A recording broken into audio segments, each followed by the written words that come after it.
Alright, so it has been 2 weeks since I got the GTR, and every single day I have wanted to do nothing but drive the GTR. My first impressions of the car, I was actually just blown away by how well the car performed and how well the car drives. Initially, whenever I got this car, I didn't know how I was going to feel about the fact that it was an automatic, which it's actually a dual clutch transmission. This car, being what it is, full bolt-on, makes about 650 wheel.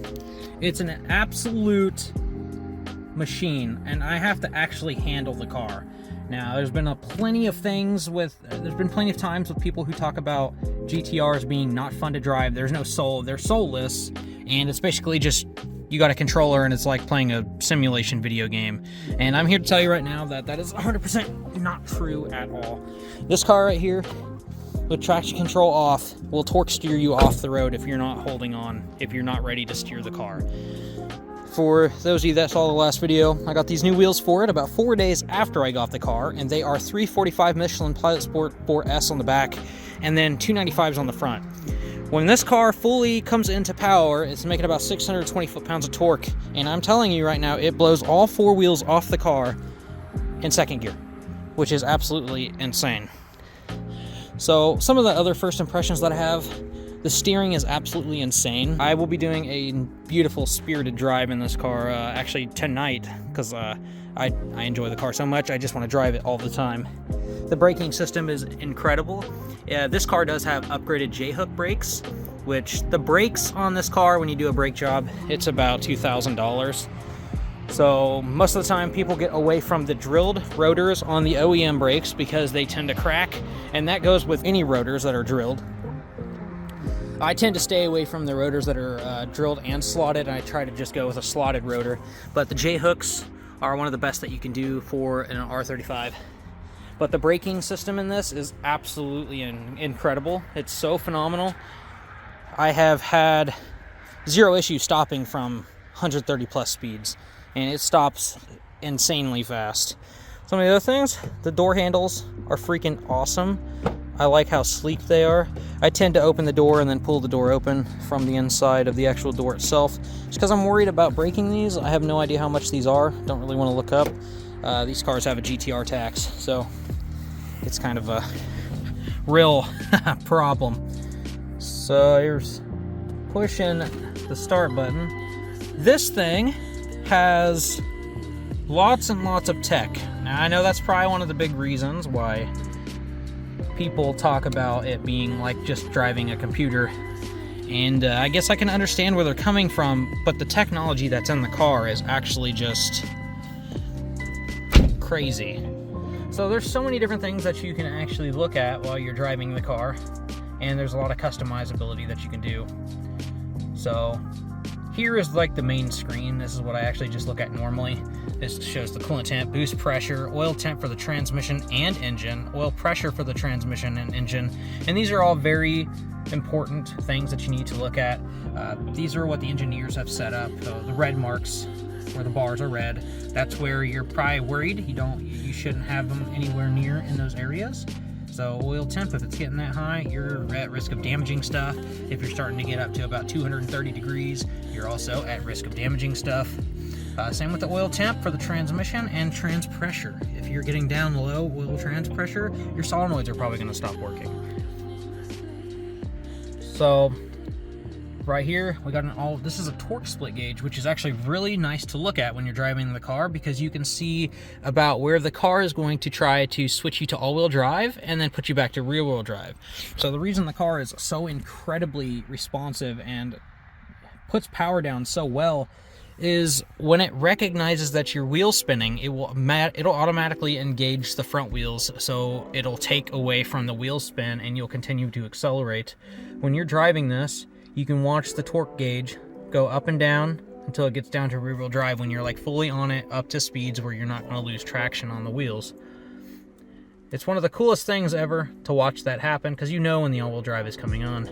So here we go, we've got acceleration, the G-forces that you would have when you accelerate. Right here's your braking Gs, so you can see your brake pedal percentage, so like a BPS, so it actually shows you the percentage that you're pushing the brakes, and then your braking G-forces. And it's just incredible to be able to see some of this stuff. Like right here is the steering. Right here is the steering this is the steering wheel. It actually shows you at what point you're setting the steering wheel, and it'll actually do all that. So you can see I'm moving the steering wheel right now. You can see that it's actually moving on there. And then the cornering G's, which is what I like to set up when we're taking corners at over 130 miles an hour, you can see just how many G forces it's pulling from side to side. And then this one is actually really cool because this shows the efficiency range of each of your gears. So if you're in sport mode or snow mode, it will show each gear, and that's the rev range that it will be at until it shifts to the next one. So right here, if we put it in race mode, it will be in first gear, and it will go all the way up, and then it'll show a red area indicating that's where the rev limiter is. So when you get to second gear and you're going up and you pass that area, it's too far into your speed to downshift, or you will be past your rev range. And then your fuel economy shows you a bigger display and more things going on with the efficiency range of your driving. Obviously, if you're on it, it's going to show a lower efficiency than whenever you're just cruising. But with this car, typically whenever I'm just cruising and I got the cruise control on, I can get about 23 miles to the gallon. And there's a stopwatch, so you can like actually, I don't know, do time trials, I guess. If you're doing like autocross or you're on a road course, you can set your time there. And then got some other things, got a fuel range and stuff like that. I typically like to stay on my display for all the temps and everything. There's a lot of other cool things also. So if you go to your info, you've got fuel economy stuff that you can look at, and it shows a history of everything. So here's my average fuel economy. It's 15.2, and that is literally with me beating on it all. I've just been messing around with the car a lot. So you can look at your tire pressure and stuff. I actually do not have TPMS sensors on the car, so I've got a freaking indicator light there that's saying, hey, your TPMS sensors are not working. So I actually haven't been all the way in this, but yeah, you can set it from PSI or kilopascals. And then the maintenance is really cool. So we've got engine oil and oil filter, and you can actually set these up to have them on intervals for whenever you reach those points. So if you look really closely, you can see that my little bar, it's starting to load because I just did the oil change 2 days ago. So I've only put about 50 miles on the oil change since I've had it. But you've got an interval for oil filter and an engine oil. You've also got tire mileage, and then you can set other reminders. Like, this is one of the coolest things about all of this. These cars also have GPS, and that you can look at the map and everything. It's actually pretty cool. But this car is absolutely one of the best cars I have ever driven. This is like probably my favorite car, and I hate to say it, like, I have had no desire to drive the 240, which I'm gonna have to start driving it again. Unfortunately, the winter is coming around to ruin my day, ruin everything for everybody. But definitely an incredible car, and I regret nothing. Oh, car's getting mad that the key's not in there. I regret nothing at all. Originally, whenever I was sitting in the Supra, when the car was coming to trade, I was very worried about making the decision to actually go forth with this until I heard the car and seen the car come around the corner. Driving the car home, it was probably one of the best drives I ever had. I mean, it was just so comfortable. I mean, it's got everything: cruise control, air conditioning, heated seats, the Bose surround sound. I mean, it sounds insane. It's got a 4-inch Fabworks exhaust to 4 or 5-inch tips on the back, and she shoots some fireballs. Even Sean here was not okay with me trading the Supra until I got the car home, and it is definitely an incredible experience.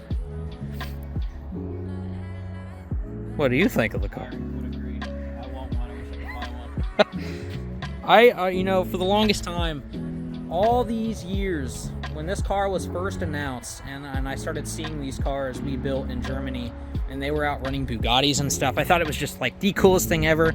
Here we got this $100,000 car just absolutely waxing up on these $1.5 million cars. I mean, they're going in straight lines and stuff. And then these cars setting records on the Nürburgring. Like, it's just, and they actually hold down. I mean, it holds down true. Like, the way that I'm able to drive this car, and I just feel so capable and so confident in the car's ability, and it's just amazing that the car is able to keep up with my ability of driving, because I can't drive the way I would like to with that. That car is just a freaking fast straight line car. And then I will outrun the capabilities of this car, because I've done it before in my Evo 9. But this thing, I can just push it to the limits. It's just an absolutely incredible experience, and I do recommend, if anybody's thinking about trading their Supra for one, 100% recommend it. I've done a lot of research and stuff regarding the gearbox issues that people claim to have, and people say that they have, but a lot of the time it's people that have never even owned a GTR, or they're just going by hearsay, and people just don't know what they're talking about. So there's a lot of information that's going around that's just not correct. It actually scared me a little bit, and I was very picky. If I was going to get one of these, I was going to want one that was either a 2012 or newer. But this one here is a 2010, and I can tell you, as long as you're doing the maintenance that you're supposed to do, and you're not overpowering the gearbox by going more than bolt-ons, then you won't have any issues. When I talk about bolt-ons, I'm talking you're just doing flex fuel injectors, just the basic stuff to run near the limits of the turbos themselves. This has got an Ecutech and stuff in it. If you switch turbos and stuff, you start increasing your wheel torque and everything, which is what happens when you start breaking transmissions. One of the issues that the gearbox does have that is actually truthful is that there is a material of the metal that's inside the gearbox that is for the solenoids, and it's actually where the shift forks go, because with the way these gearboxes are, they're kind of like a 5-speed gearbox or a 6-speed gearbox, where they do have shift forks and they do go back and forth. It just takes out your moving the shifter itself. It's all powered by solenoids and stuff like that, so everything is basically rocket propelled. Whenever you shift, it'll shift the shift fork just like you would typically if you have a shifter. And the material that the solenoids are made out of, that the shift fork goes around, is a weaker material, so over time it will round out, and then the shift fork itself will not be able to move it back and forth. So the really easy fix, and it's super cheap, Nissan put out a fix for it, and they're TSB clips, and they are little steel clips that go around where the shift fork would go around, where it's going to actually shift for you on the solenoid, and it hardens it so that way it won't round out anymore. So upgrading your solenoids and the TSB clips are what will make the gearboxes similar to the DBAs and the EBAs.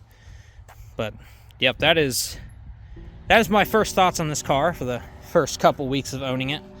There's so many things that I love about the car, and almost nothing that I hate about the car.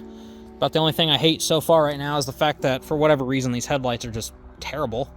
Probably the worst things I've ever seen. So the low beams are basically fog lights, and I've pointed them at the ground and got the high beams pointed down, so that way the high beams are my low beams now. So those actually work decently fine. But yeah, guys, that is my first thoughts on this car. I know that there's a lot of you guys that have been wanting to hear my opinion on it and whether you should get one or not, and I definitely recommend getting one because it is an experience and it is a ton of fun. Me and Sean are about to go drive it again and shoot some more videos. But yep, I hope you guys enjoy my opinion on the GTR, and stay tuned for the next couple videos because the next ones are going to be even better. But that's going to be it for this video, and I'll catch you guys later.